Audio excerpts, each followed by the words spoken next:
I want to hear right now down below in the comments, what do you think of the Mavericks? Do you think Luka's going to win MVP? What seed of the playoffs are they going to be? And let's get into the video. Let's talk about Luka and the Mavericks. Let's hop in. I think the Dallas Mavericks miss Kristaps Porzingis. Kind of said that weird. Kristaps Porzingis. I feel like they're not really the same team without him. They miss his presence. I think it's seen in their rebounding totals. They only rebounded the ball 27 times, only 3 offensive rebounds.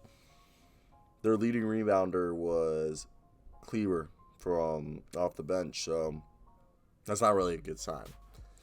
And when you can't control the boards, you aren't getting second chance points. Your shooters aren't feeling confident in the shot because the shots that they have, they feel like some can be forced.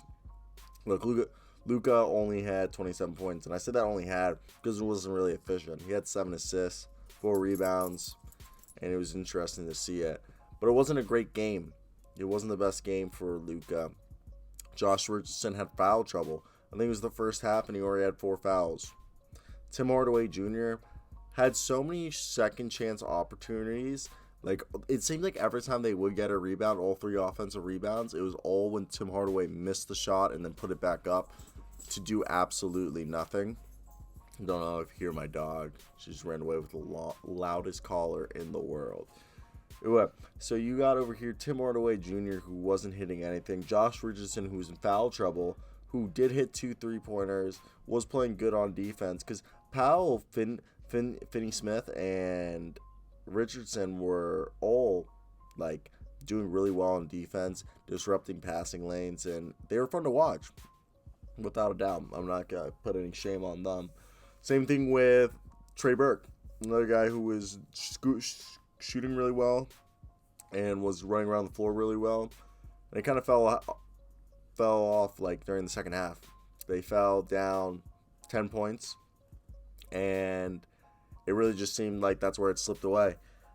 Like, they went 12 points actually going into halftime, and it just all slipped away from there. They were never able. They ended the next quarter losing more points, and they lost control of it, and that's how the game ended up ending. So it sucked because their shots stopped falling, and it wasn't fun to watch. So I really do hope that in a future scenario, they'll be able to get more rebounding, be able to disrupt the passing lanes more often, and be a better team, not worry about small things like that. And it just sucks for them because they don't really have a backup center. Like, they do. Like, Bojan Marjanovic didn't really play, which I was shocked with. He only played 7 minutes, and Dwight Powell played 24 minutes. So it's not like they don't have the players. Willie Cauley-Stein was there, Marjanovic. Like, they have guys who should be able to rebound the ball. So there's that. That one always interests me. So with rebounding the ball, they weren't able to do that, and it just kind of sucks because they probably thought they were going to be able to do it. If you heard like a little ringing, it was my dog. Took off her collar. I'm just done with it. I'm just not gonna listen to that anymore. It just pisses me off because I don't know if the video, the microphone's picking it up. So it's just like, is this just getting ruined or not? You don't know. So there's that. There's just me being there. I really hope Tyrell Terry and Josh Green start getting more playing time because I think they could be good in the rotation. Like, James Johnson's good, but he's not getting you rebounds, and he's just really passing out. So they don't have anyone off the bench except Trey Burke, who I really do think could be a good 6th man. But they don't have any rebounding. They really miss Kristaps Porzingis being the other 20-point scorer because it looked like no one could pick it up. You don't know what's going to happen with this team.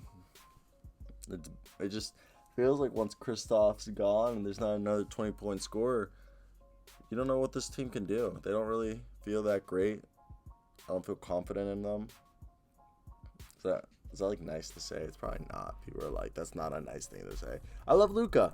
I honestly thought he was going to win the MVP this year, and I'm still going to stand by that. But come on, like, for him to win it, we need the talent around him to be all right. Because right now, it's not all right. It's not looking all right. He doesn't look like he doesn't help a good helping unit, a support unit when Kristaps isn't there. I also really hope that Kristaps comes in and he's playing like at an all NBA level, like what we thought the unicorn was going to be. You know, we can dream, right? I can dream. I can like be a kid and still have dreams. But yeah, without a doubt, I do want to see how this team fares with Kristaps back in the lineup. Rick Carlisle's a good coach. He'll figure it out. There's no problem with that. I think they just need to figure out rebounding, figure out the bench. I think that's their biggest concern. But besides that, I think this is a really good team, and they shouldn't be scared. They know what they're doing, and they've been in situations like this before. I mean, I think they're really good at the shooting guard position. They have so much depth at the shooting guard position. Hardaway Jr., Josh Richardson, and Trey Burke with Josh Green and waiting. And then you have a guy like, you know, my man Jalen Bronson, who could play more and more minutes that you don't even know if they're going to be like an effective player. So it's always fun to watch those guys. And Willie Cauley-Stein, if he can get more minutes, you know, it's just, this team is interesting. There's so much things they can do and they can't do. But yeah, that's pretty much me for the video. I just want to see like them figure out the rotation. Maxi Kleber, like how many minutes is he going to get and how many shots he's going to put up. That one's always interesting. He put up 5 rebounds, which was interesting. He got 2 steals, so it was good to see that. But, you know, let's see Boban get more minutes, Willie Cauley-Stein get more minutes, try to get more rebounds. Like, once you control the rebounds, you guys don't have to worry as much about making shots because you can get second chance points, which is really important. Offensive rebounds are always important. You just can't have, 27 rebounds in a game. That's awful. That's not good. That's not at all good. And it's a number that they got to improve. I'm surprised it was just so low. I'm also surprised I just woke up from like maybe an hour nap. Like I woke up in an hour nap and just made videos. I was out, sleeping like a true champion. But yeah, that's pretty much the video. If you made it to the end of the video, you're part of the end of the video gang. Thank you for part of being that. It's helping support ad revenue and making me not have a job in college, and it's pretty fucking awesome. So that's the video, guys. I really do hope you guys did enjoy it. That's about it from me for today. Hope you guys do have a great day, because I know I will. Till next time, guys. Peace out.